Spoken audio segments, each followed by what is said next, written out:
Rain crashed down, like the sky itself was angry. Headlights flashed wildly as a black SUV lay crushed against a broken streetlight.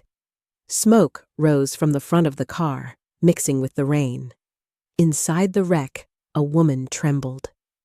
Blood streamed down her forehead, staining her expensive dress. She tried to stand, but her legs failed her. "Please, don't leave me." Her whisper was barely louder than the rain. Obinna Okeke, a poor night janitor finishing his shift, froze. His mop slipped from his hand and dropped into the dirty water. People stood at a distance, whispering, recording with their phones. But no one moved. No one, except Obinna. He ran forward. Carefully, he pulled the woman from the wreckage and lifted her onto his back. She felt light, but his heart pounded like it would burst.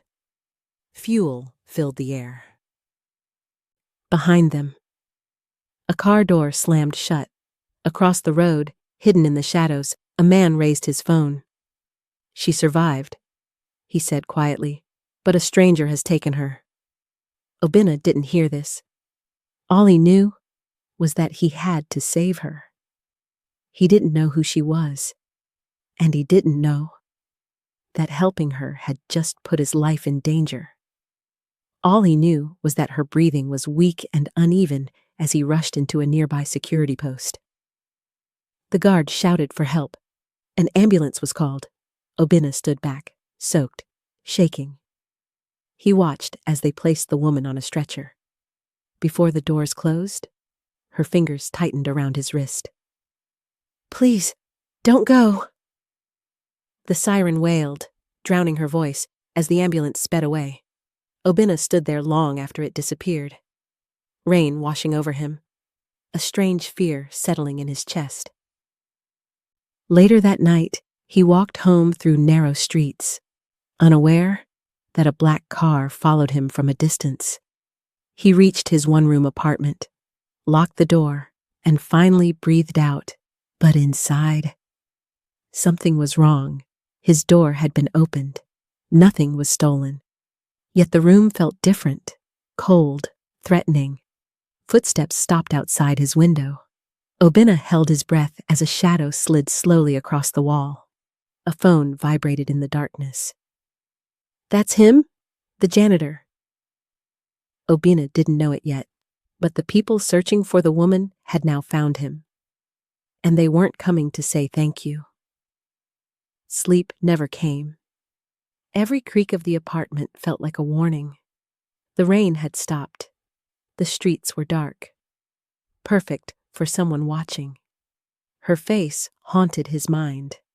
The blood, the fear in her eyes. Who was she? And why had no one helped her? A sudden knock on the window made him jump.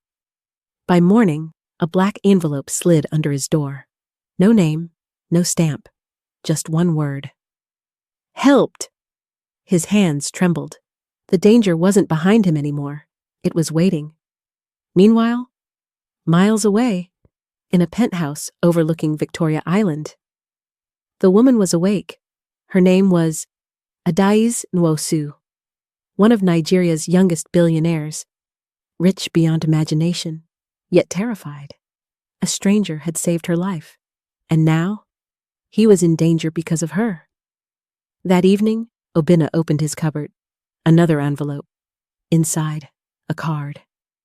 "You saved me, but now your life is entangled with mine. Be careful whom you trust." Before he could think, a loud crash echoed from the street. A black SUV screeched away.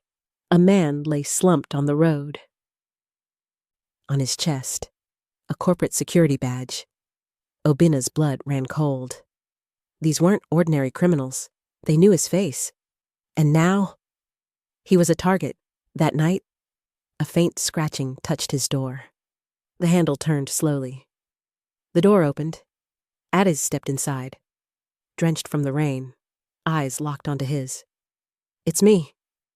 Obinna froze. The woman he saved, the billionaire, was standing in his tiny apartment, And in that moment, he knew the real danger had only just begun. From that night on, everything changed. A daisy protected him. Security surrounded his home. They talked. They laughed. They shared stories. Gratitude became trust. Trust became love.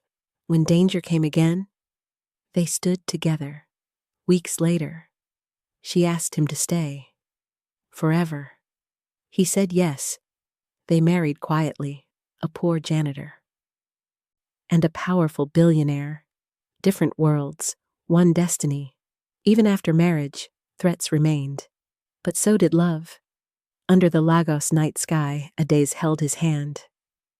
We survived everything together, Obinna smiled. Together. Because even in a dangerous world, they had found peace. If you enjoyed this story, hit the like button, leave a comment telling us your favorite part, and subscribe for more amazing true life tales with Val. Don't forget to share. Because some stories are meant to be heard.